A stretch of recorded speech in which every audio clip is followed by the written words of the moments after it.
Ya. Buenos días, doctor y compañeros. Nosotras vamos a exponer ahora valvulopatía pulmonar y tricuspidia. Bien. Bien, primero la valvulopatía pulmonar. Recordando primero que la válvula pulmonar se sitúa en el extremo superior de la vía de salida del ventrículo derecho y esta se va a conectar con la arteria pulmonar. Entonces la sangre va a salir del ventrículo derecho hacia la arteria pulmonar. Bien, primero las válvulas, pásale por favor. Entonces dentro de la valvulopatía pulmonar tenemos estenosis pulmonar y la insuficiencia pulmonar. La estenosis pulmonar es una reducción del calibre del tracto de salida del ventrículo derecho. Esta generalmente es una valvulopatía congénita, es decir, que está presente en el nacimiento, desde el nacimiento.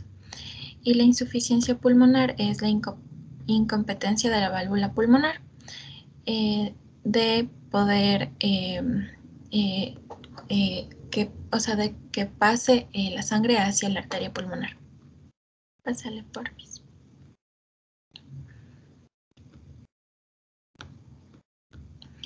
Entonces, la estenosis pulmonar, como bien se dijo, es la obstrucción del flujo del ventrículo derecho hacia la arteria pulmonar. Aquí tenemos formas congénitas como la valvular, la supravalvular y la subvalvular, y también una forma adquirida como el síndrome carcinoide, que son las causas etiológicas para que se dé la estenosis pulmonar, como el síndrome carcinoide, la reumática, la obstrucción extrínseca, tumores pericarditis, la constrictiva. Dentro de la forma valvular, aquí las comisuras de las valvas aparecen fusionadas, como se ve en esta imagen, y en la sístole adoptan forma crónica o de cúpula proyectada hacia arriba en la arteria pulmonar principal. En la estenosis supravalvular pulmonar, aquí se va a observar un estrechamiento del tronco de la pulmonar, también su bifurcación o brazos periféricos, tanto unilaterales como bilaterales. Y en la estenosis subvalvular pulmonar, aquí se va a ver un estrechamiento del infundíbulo del ventrículo derecho o por existencia de las bandas septales o parietales, y con frecuencia aparece asociado a la comunicación interventricular. Ya. En las formas adquiridas, un ratito. En las formas adquiridas, aquí tenemos la inflamación reumática. Aquí se acompaña de otras afecciones como afecciones valvulares que no suele desarrollar deformidad grave. El síndrome carcinoide puede ocasionar las lesiones cardíacas en el 50% de los pacientes y constituyendo la causa adquirida más común de la estenosis pulmonar, el síndrome carcinoide. Y la obstrucción extrínseca del aparato valvular, que puede ser provocada por tumores cardíacos, sarcomas y mixomas. Bien, y también tenemos la pericarditis constrictiva. Ahora sí, pásale por fin. Dentro de la fisiopatología tenemos que primero va a haber un gradiente de presión sistólico entre el ventrículo derecho y la arteria pulmonar, que va a reducir el área efectiva valvular en casi un 50%, el área normal en el adulto de 2 centímetros al cuadrado sobre metros cuadrados de superficie corporal. Por lo tanto, va a haber una obstrucción y posteriormente una sobrecarga de presión y posteriormente una hipertrofia ventricular derecha, cuya severidad es proporcional a la gravedad y a la fecha de la lesión. Entonces aquí tenemos una obstrucción del paso de la sangre hacia la arteria pulmonar.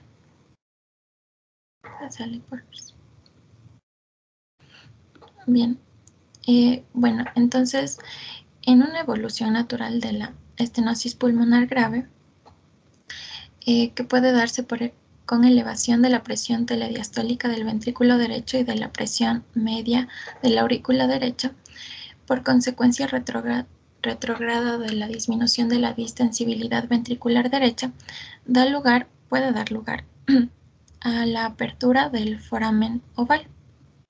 Entonces se va a establecer un cortocircuito de derecha a izquierda a nivel auricular, es decir, va a haber una comunicación de la aurícula derecha con la aurícula izquierda y posteriormente una desaturación de la sangre arterial y la cianosis que se puede presentar en los pacientes.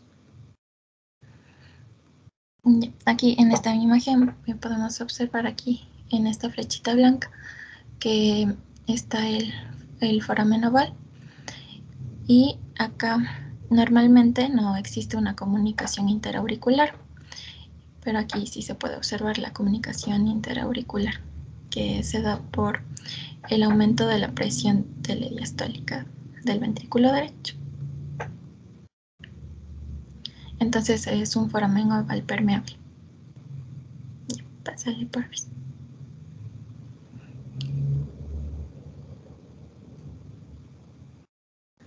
En las fases avanzadas, el ventrículo derecho claudica.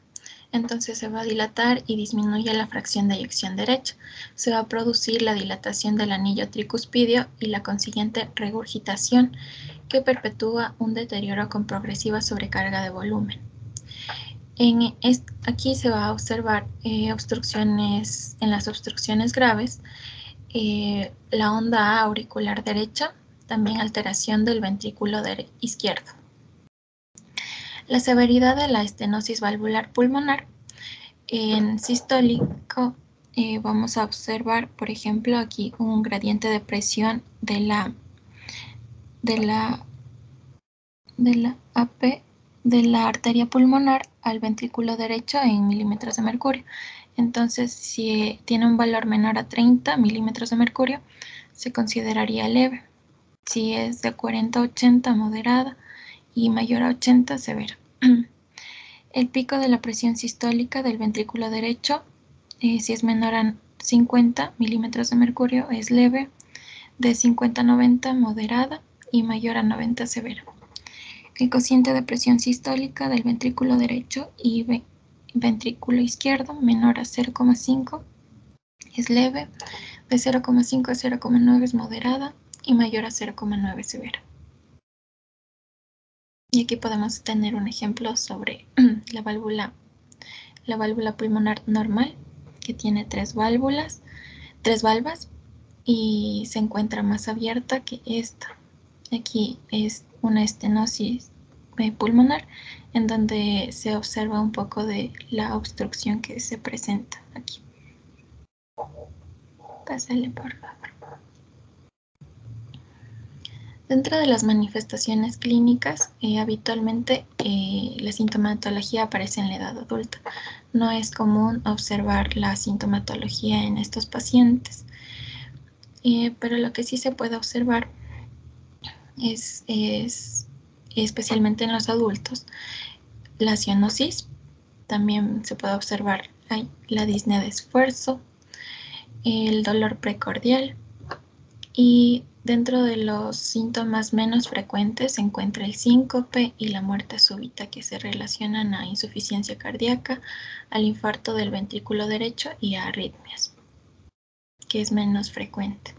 Lo más frecuente es el dolor precordial, la cianosis, la disnea de esfuerzo.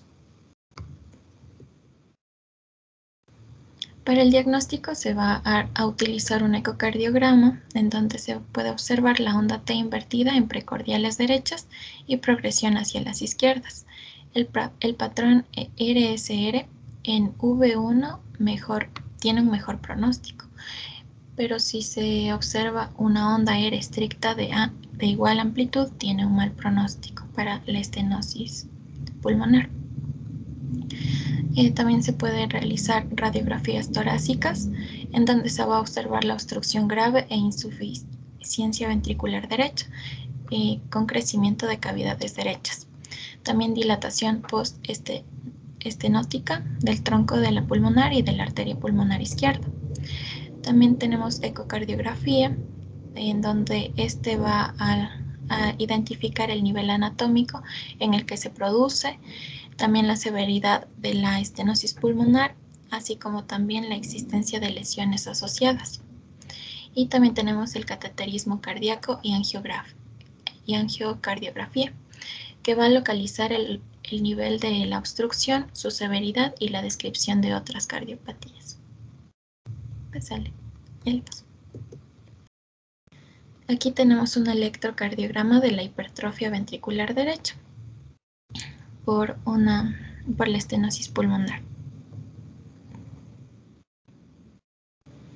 Y para el tratamiento tenemos un tratamiento médico en donde la estenosis pulmonar severa del lactante con hipoxemia grave se le indica prostaglandinas para mantener permeable el ductus periatoriamente. Y para la hipertrofia subvalvular tenemos los bloqueadores beta. Para la valvuloplastía transluminal percutánea con balón, también este es un tratamiento.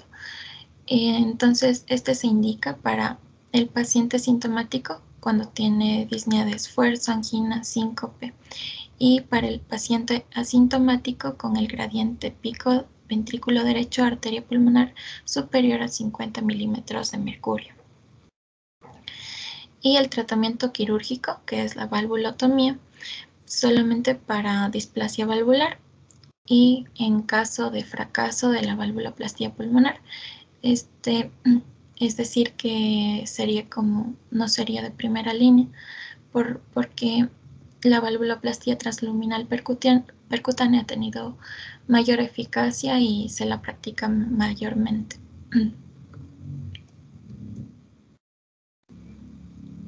Y bien, para las recomendaciones para la intervención de la estenosis pulmonar, aquí tenemos algunas indicaciones. Los pacientes sintomáticos, como se explicó, que tienen disnea de esfuerzo, angina y síncope. Estos son los de clase 1. Y los pacientes asintomáticos, que presentan gradiente de presión máximo del ventrículo derecho, arteria pulmonar mayor a 50 milímetros de mercurio, clase 1. Para los de gradiente de presión máximo de ventrículo derecho de arteria pulmonar de 40 a 49 milímetros de mercurio, este es de clase 2A. Para los mismos, desde 30 a 39 milímetros de mercurio para clase 2B. Y para los mismos, menor a 30 milímetros de mercurio para clase 3. Ya, ahora vamos a ver la insuficiencia pulmonar, que también es parte de la valvulopatía pulmonar. Entonces, esto se define como la imposibilidad de la válvula pulmonar de cerrarse completamente al momento de finalizar la diástole. Entonces, va a producir un reflujo de la sangre al ventrículo derecho, un aumento del flujo del ventrículo derecho, una hipertrofia del miocardio y septum interventricular. Entonces, como se observa aquí, al no poder cerrarse la válvula pulmonar completamente, se va a producir una regurgitación y la sangre va a regresar hacia el ventrículo derecho. Por lo tanto, va a aumentar su volumen. Y dentro de la etiología vamos a tener, se puede deber a hipertensión pulmonar, como por ejemplo estenosis mitral, la neumopatía crónica, embolismo pulmonar, también por lesiones inflamatorias, como endocarditis, fiebre reumática, tuberculosis, también al síndrome carcinoide, a la dilatación idiopática de arteria pulmonar, a iatrogenia post-valvuloplastía pulmonar, al síndrome de Marfan, a traumatismos también. Ya. Dentro de su fisiopatología, aquí tenemos, ahí no se ve las letras. Bueno, ya les explico.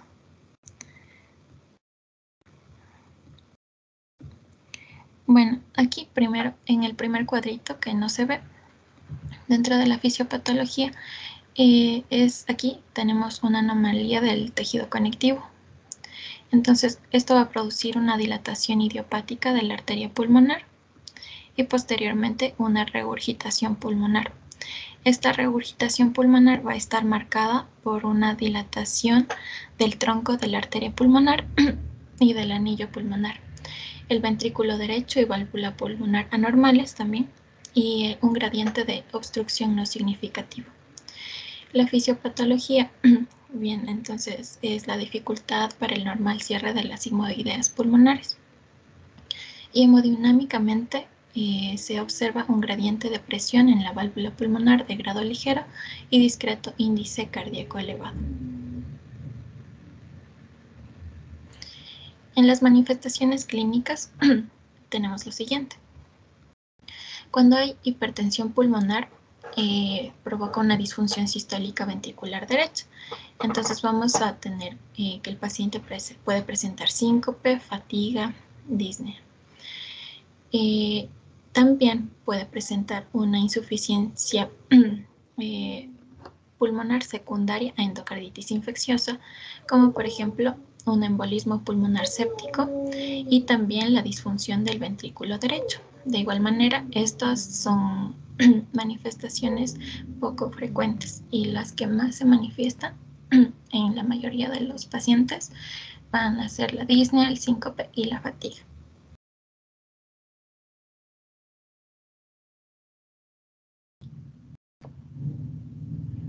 Para el diagnóstico vamos a tener el electrocardiograma. Aquí el paciente sin hipertensión pulmonar va a presentar un patrón de sobrecarga diastólica del ventrículo derecho con morfología RSR o RSR en derivaciones precordiales derechas. Y cuando el paciente presenta hipertensión pulmonar, el patrón clásico de hipertrofia va a presentar un patrón clásico de hipertrofia del ventrículo derecho.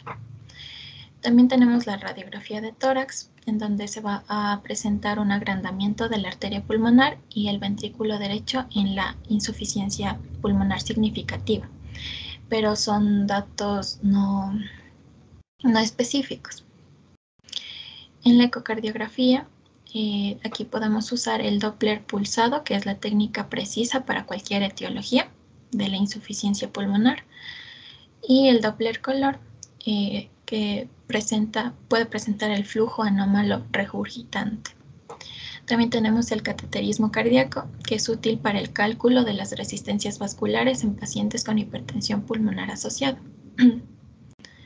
Y aquí presentamos la ecocardiografía en Doppler color, en donde se va a observar la regurgitación, que es el paso anómalo de la sangre del ventrículo derecho hacia la arteria pulmonar, en donde se puede observar prácticamente el regreso de la sangre hacia el ventrículo derecho.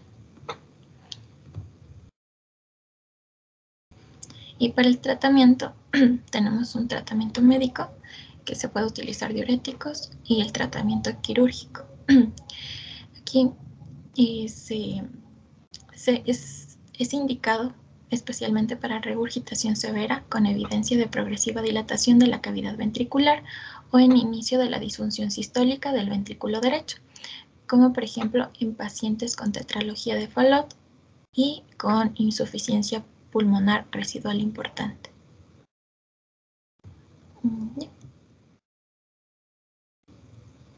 Gracias.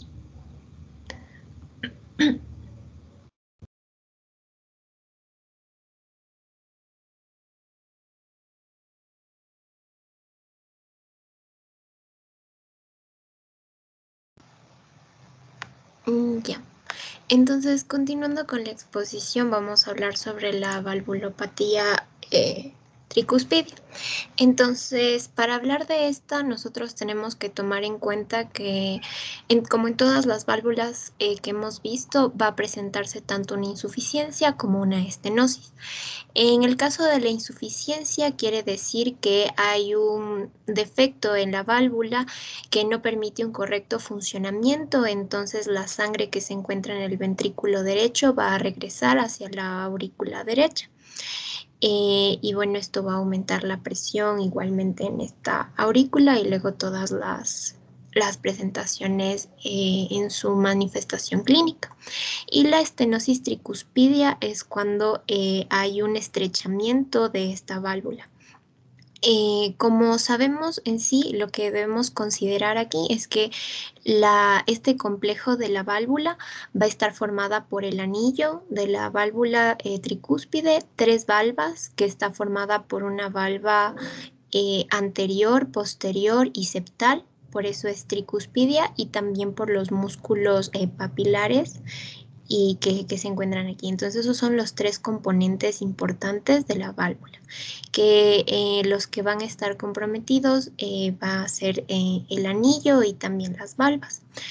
De aquí, según las guías clínicas que revisé de la AJA 2020 y también de la ESC del 2018, se destaca que la insuficiencia tricuspidia es la más común en la valvulopatía tricuspidia, especialmente en su forma secundaria, y en la estenosis tricuspidia en sí es una enfermedad muy rara, por lo que la exposición se va a centrar en la insuficiencia tricuspidia. Ya. Dentro de la clasificación y estadificación de la insuficiencia tricuspidia vamos a ver que hay por una etiología primaria y secundaria. La primaria tiene que ver con alguna afección directa en la estructura de la válvula tricúspide o en sus componentes, como les mencioné anteriormente. Entonces, las causas principales para esto va a ser una enfermedad reumática, también una endocarditis infecciosa que puede darse por el suministro de drogas vía intravenosa. También pueden ser por causas iatrogénicas, por causas congénitas, como es la anomalía de Epstein, en la que vemos que también hay una comunicación interauricular y también la válvula tricúspide va a estar desplazada, lo que permite que la sangre en sí regrese hacia la aurícula derecha. Y también hay otras causas, como son los traumas, el síndrome carcinoide, las drogas, etcétera. Entonces esto va a afectar directamente a la estructura de la válvula. En cambio, las causas secundarias tienen que ver sobre todo con una insuficiencia cardíaca derecha, y también con la hipertensión pulmonar, que va a estar fuertemente asociada con que esta va a ser secundaria a una insuficiencia cardíaca izquierda por lo general. Entonces, en una situación más leve, lo que va a predominar aquí va a ser una sintomatología de insuficiencia cardíaca izquierda, como ya hemos visto anteriormente, la disnea, la congestión pulmonar, etcétera. Entonces, por eso hay que tener mucho cuidado después en lo que puede desarrollar y afectar al lado derecho, que es lo más común. También hay una cardiomiopatía que va a ocasionar una dilatación de este ventrículo derecho. También puede haber también una causa secundaria, puede ser la dilatación del anillo de la tricúspide debido a una fibrilación auricular. Y también porque haya una sobrecarga en el volumen en el ventrículo derecho. Entonces, estas son las causas más importantes y... Esperen un ratito, que se me está descargando la compu. Oh.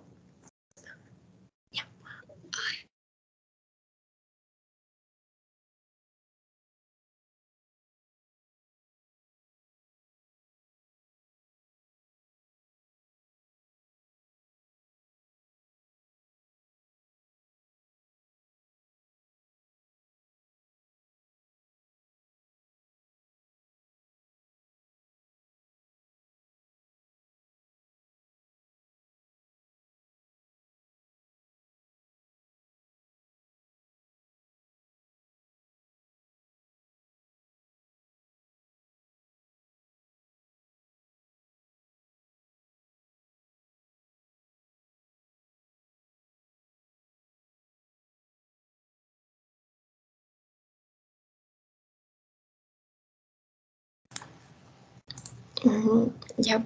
Ya, perdón, se me descargó la computadora. Ya vuelvo a proyectar.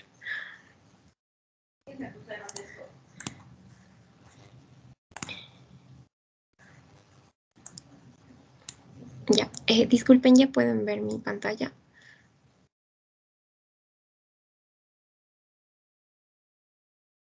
No se ve aún, Sam.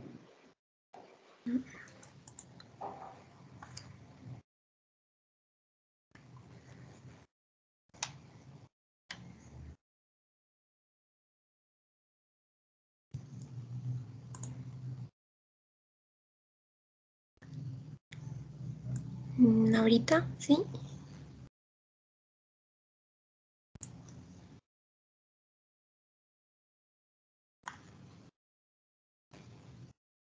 No, Sam.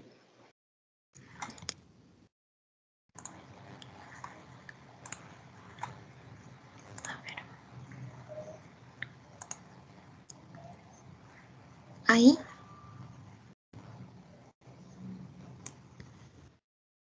No, Sami, le comparto.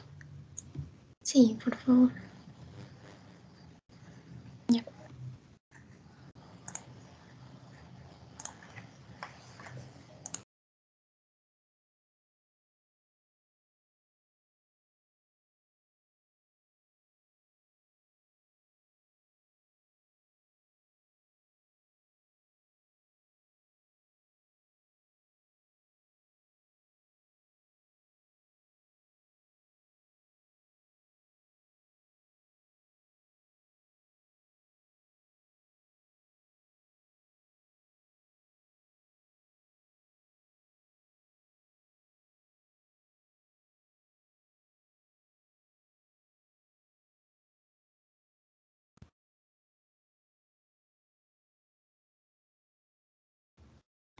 Ya, está bien.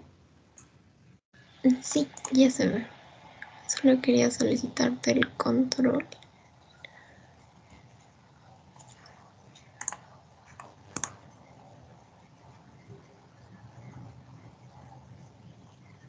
Ya, gracias. Ya, entonces, ¿le puedes regresar, por favor, al anterior? Ya está. La anterior. No, la anterior se está yendo adelante. Ay, a ver.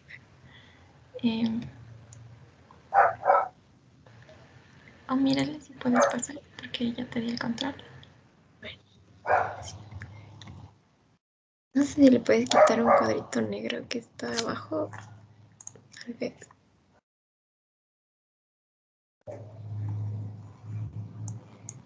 Bueno, ya. Entonces, perdón por los inconvenientes. Entonces, como les decía, va a haber la etiología de la insuficiencia tricúspide va a ser primaria y secundaria. Y la más común es la secundaria, sobre todo por efectos adversos de una insuficiencia cardíaca izquierda. Entonces, ya.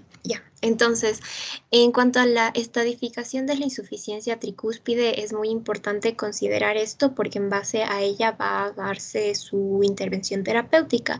Entonces, según la AJA, lo divide bueno, hay categoría A, B, C, D, pero las que son para intervención terapéutica es la B, que se refiere a una eh, regurgitación tricúspide progresiva, que esta se va a medir mediante cambios hemodinámicos. Como ya les ha mencionado mi compañera, el método de elección para nosotros diagnosticar estas insuficiencias es la ecografía. Entonces aquí nosotros lo que tenemos que considerar para que sea una regurgitación tricúspide progresiva es que el central jet, que quiere decir el chorro de ingurgitación, o sea, lo que regresa de la sangre desde el ventrículo a la aurícula, tiene que ser menor al 50% en la aurícula derecha. La vena contracta debe ser menor al 0,7 centímetros. ¿Y qué quiere decir la vena contracta? Como vemos aquí, va a haber una ingurgitación del ventrículo hacia la aurícula.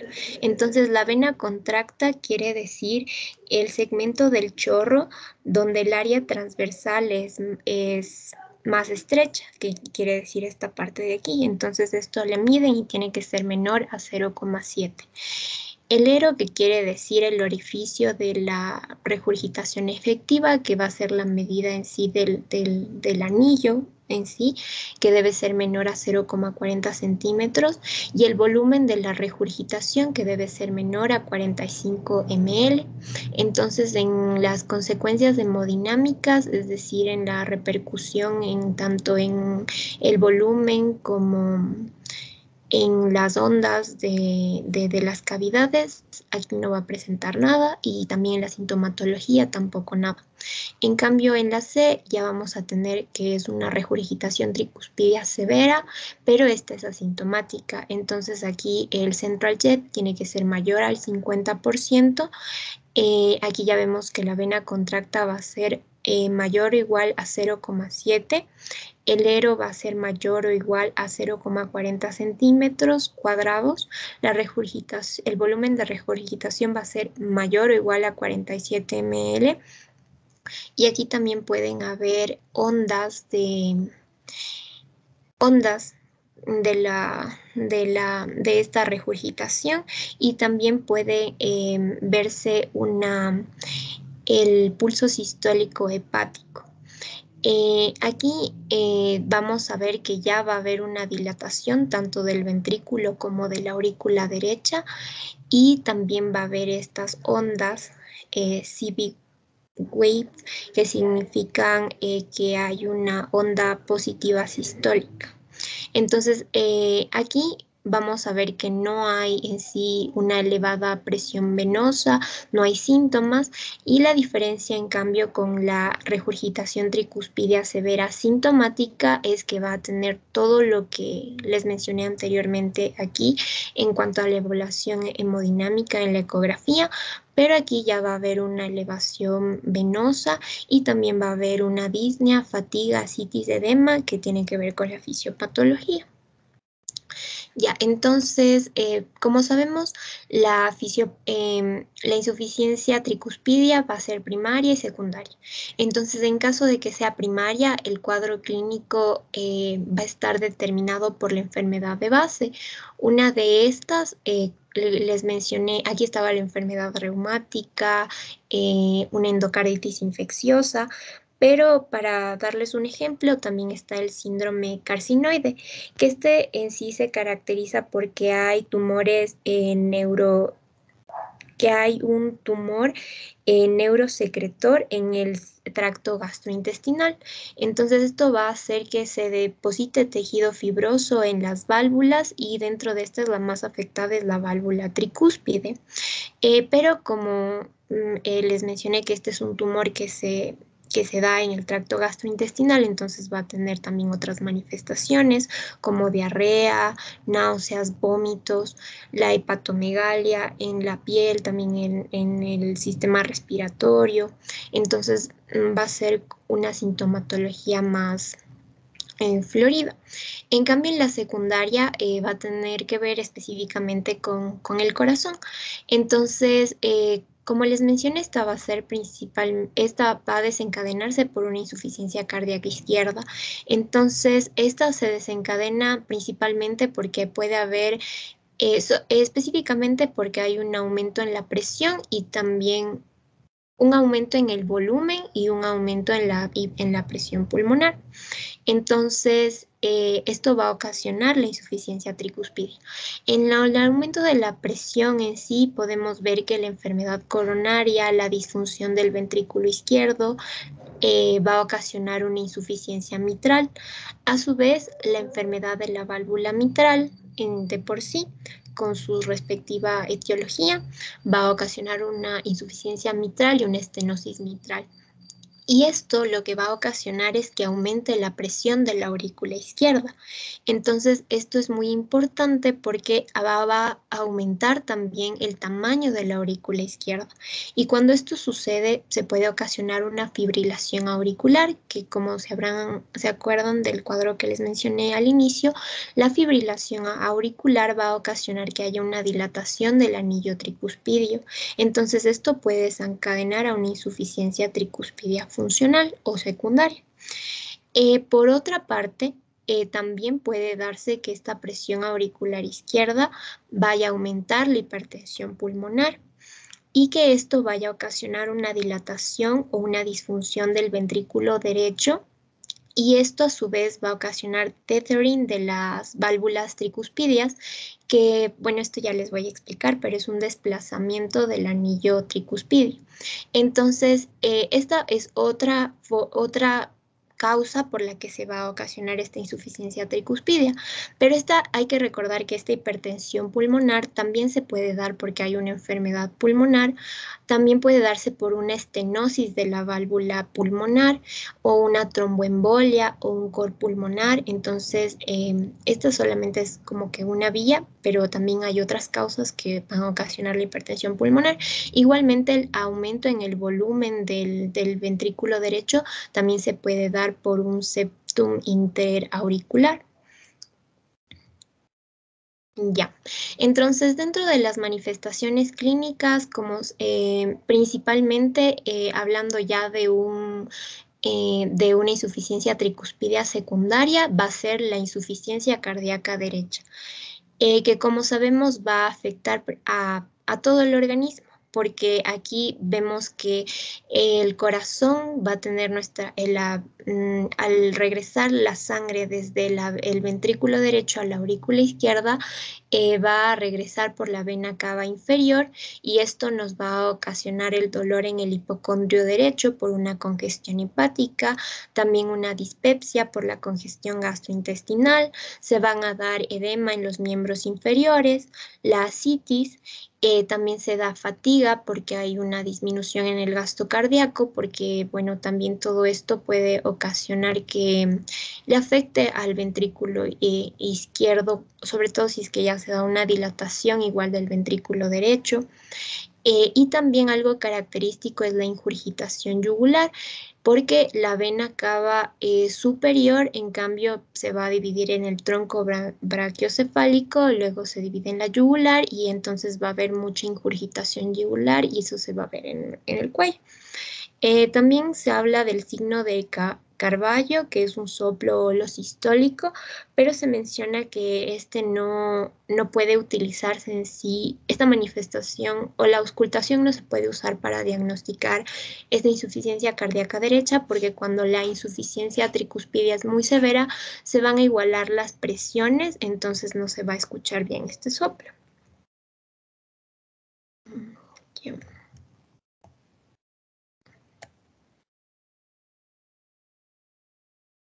Ya, bueno, entonces dentro del diagnóstico nosotros vemos que la ecocardiografía es de elección. Entonces, y aquí en la guía de la AJA la menciona como la ecocardiografía transesofágica. Entonces, en la insuficiencia tricuspidia primaria, lo que va a haber es anomalías de la válvula, de la estructura valvular, y en la insuficiencia secundaria ya se evalúan otras situaciones. Entonces, principalmente esta es de elección, la ecocardiografía, porque esta nos va a determinar la etiología, va a permitir medirnos va a poder medir la función sistólica del ventrículo derecho, también se va a poder estimar la resistencia, la presión sistólica de la arteria pulmonar, y que esto es sumamente importante para el tratamiento. Otra opción sería que se utilice un método invasivo como el cateterismo, pero esto en sí solo se da cuando la clínica es un poco discordante y necesitamos determinar también la presión de la arteria pulmonar para poder tomar una decisión respecto a la intervención quirúrgica. Ya, entonces aquí les presento un ejemplo de una insuficiencia tricuspidia primaria. Estas en sí son las imágenes de una endocarditis de la válvula tricúspide con hemocultivos positivos de Staphylococcus aureus. Entonces, esta es una endocarditis infecciosa. Entonces, en la primera vamos a ver una vegetación irregular grande que prolapsa la aurícula derecha en la sístole. Aquí, en cambio, vamos a ver la insuficiencia tricuspidia porque con esta ecografía se puede ver la ingurgitación. También aquí, en cambio, vamos a ver aquí, de aquí a acá, no se ve bien esta flechita, pero aquí está una flechita que habla, nos permite ver la dilatación del anillo de tricuspidio, que aquí mide 4,5 centímetros y está notablemente dilatado también porque el ventrículo derecho está dilatado y la aurícula derecha también. Y también ya en la B vamos a ver la valva anterior flotante en la válvula tricúspide. Ya, en cambio en la insuficiencia tricuspidia secundaria acá se van a evaluar ciertos parámetros que en sí son el grado de... Bueno, primero explico este cuadrito de acá. Entonces, este es un cuadro que estaba en la ESC del 2018, que son los criterios ecocardiográficos para la definición de la insuficiencia valvular grave. Entonces, esta es la severidad. Entonces, para nosotros determinar qué tan severo es esta insuficiencia, van a haber criterios cualitativos, semi-cuantitativos y cuantitativos. Entonces, aquí nos vamos a enfocar en la insuficiencia tricuspidia. Entonces, aquí en los cualitativos se va a observar la morfología valvular. Vamos a ver anomalía, ruptura, defecto de coaptación grande. Vamos a ver el chorro regurgitante que les expliqué, que es que aquí se puede presentar un chorro central muy grande o chorro excéntrico que incide en la pared en una insuficiencia severa. También una señal de DC del chorro regurgitante, que puede ser densa, triangular, con pico prematuro, y aquí se va a ver que el pico debe ser mayor a 2 metros por segundo cuando es masiva, y otras características no se mencionan. Aquí en las semi-cuantitativas, la anchura de la vena contracta, que les expliqué en una imagen, que tiene que ser mayor o igual a 7 milímetros, el flujo venoso invertido, que tiene que darse un flujo sistólico invertido en las venas hepáticas, un flujo de entrada, la onda E dominante mayor o igual a 1 metro sobre segundo, y el radio de Pisa, que es mayor a 9 milímetros. El radio de Pisa era la área proximal de superficie de isovelocidad. Aquí en sí se miden el volumen y la velocidad con que se da el chorro de regurgitación hacia la aurícula. Entonces, los cuantitativos, el EOR, que es el orificio de regurgitación, que tiene que ser mayor a 40, el volumen regurgitante mayor a 45, y la dilatación, también se ve la dilatación de las cámaras.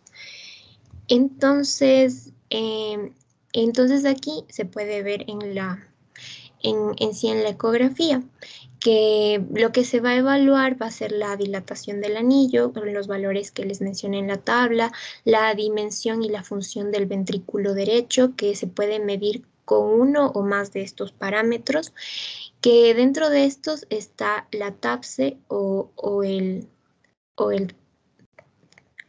Tering, que estaba en el cuadrito de la fisiopatología, que quiere decir el desplazamiento sistólico del plano del anillo tricuspidio. Y este desplazamiento sistólico tiene que ver con que nosotros vamos a tomar una ecografía, y la ecografía, como el corazón es en 3D, entonces se tiene que tomar en una posición en el que se vean se proyecten apicalmente las 4 cámaras cardíacas.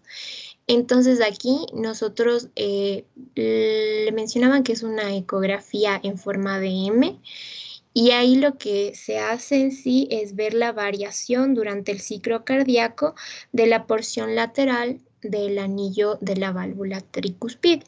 Entonces, imagínense el anillo, entonces tienen que ver cuánto se desplaza en el ciclo cardíaco. Entonces, normalmente este tiene que ser mayor a 16 milímetros. También está la velocidad anular tricúspide de la tricúspide, o la velocidad de regurgitación, que normalmente es de 10 centímetros. Pero cuando se habla de una velocidad ya en insuficiencia, esta velocidad va a ser menor, por lo que el anillo está dilatado.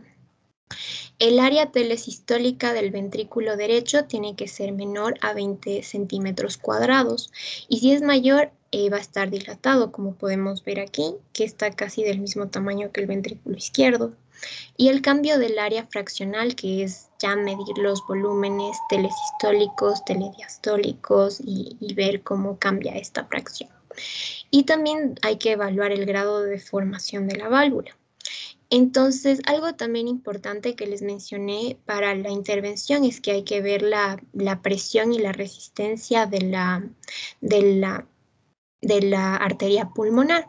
Entonces, lo que se utiliza aquí igualmente es la ecografía y aquí se mide el gradiente entre el ventrículo derecho y la aurícula derecha mediante la velocidad de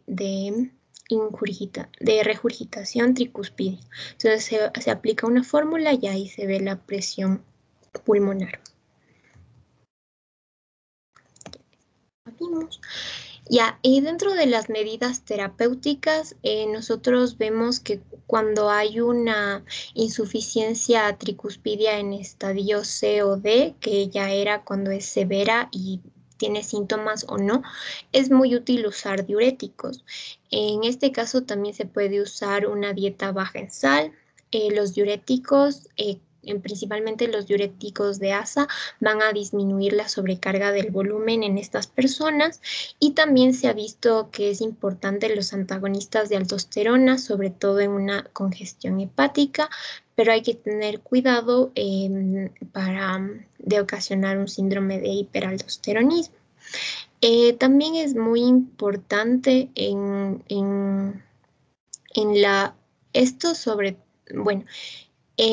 también es muy importante, en cambio, en la insuficiencia tricuspidia secundaria, en los estadios C y D, que se trate la causa primaria de la insuficiencia cardíaca.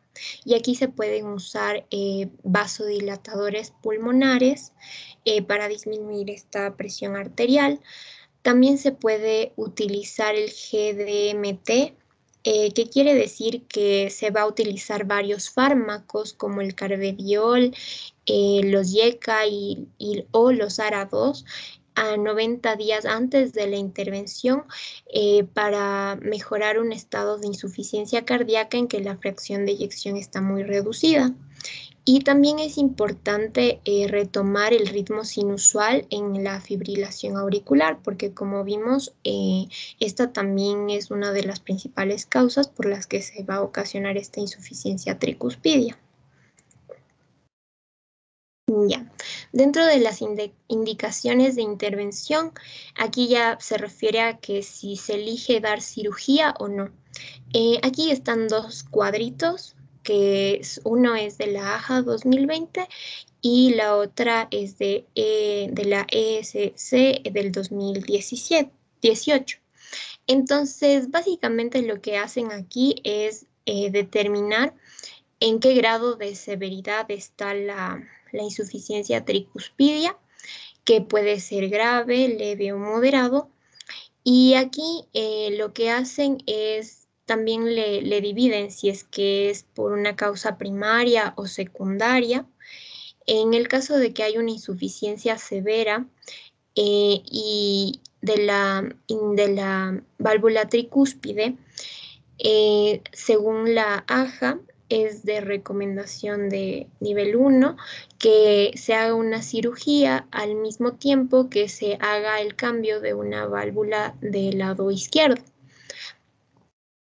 También si es que hay un fallo, si es que ya se presenta una insuficiencia cardíaca derecha, también se recomienda que se dé este reemplazo valvular, ya sea en una insuficiencia tricuspidia primaria o secundaria, pero esto tiene un nivel de recomendación 2A. Y bueno, aquí también se considera si es que ha respondido previamente a una terapia farmacológica y también la dilatación del anillo y la presión de la arteria pulmonar. Por eso es muy importante considerarlo. Y de ahí también vamos a ver En el caso de que sean asintomáticos, también se debe ver si es que hay daño en sí en el ventrículo derecho o también una disfunción sistólica, y también en el caso de una insuficiencia tricuspidia progresiva, en la que vemos que puede ser aconsejable que al mismo tiempo que se dé una cirugía del lado izquierdo, también se dé una cirugía de esta válvula tricúspide, sobre todo igual si es que vemos que hay una dilatación del anillo mayor a 4 centímetros o que hay una insuficiencia cardíaca derecha. Entonces, lo mismo básicamente nos dice acá en la ESC del 2018. Y aquí está igual, aquí en sí es lo mismo que les vine mencionando, y aquí en la ESC del 2018 nos dan puntos claves y nos menciona que en la insuficiencia tricuspidia, bueno, primero nosotros lo que tenemos que hacer es determinar bien la etiología y determinar si es una insuficiencia tricuspidia primaria o secundaria, porque dependiendo de eso va a darse el procedimiento terapéutico. Entonces, en la primaria dice que se requiere una intervención en la fase temprana, porque lo que se quiere es evitar el daño secundario que va a ser hacia el ventrículo derecho. Y lo mismo recomiendan cuando se da una insuficiencia primaria de la válvula mitral. En la insuficiencia tricuspidia secundaria se menciona que debe tratarse al mismo tiempo que la cirugía de las válvulas izquierdas, porque como vimos, estas van a ocasionar que en sí haya un daño en la válvula derecha. Entonces, es recomendable que se trate al mismo tiempo.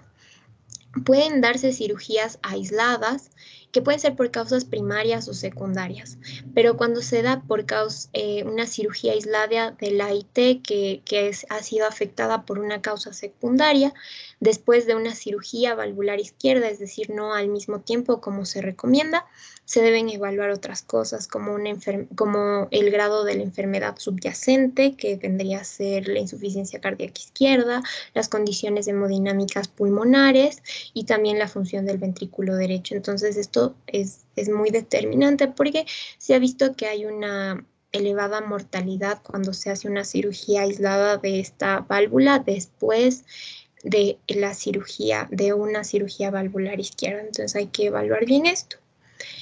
Y para terminar, en la estenosis tricuspidia, como les mencioné, esta es más rara y su principal etiología es por la enfermedad reumática. Entonces, lo mismo, el diagnóstico va a ser por ecocardiografía.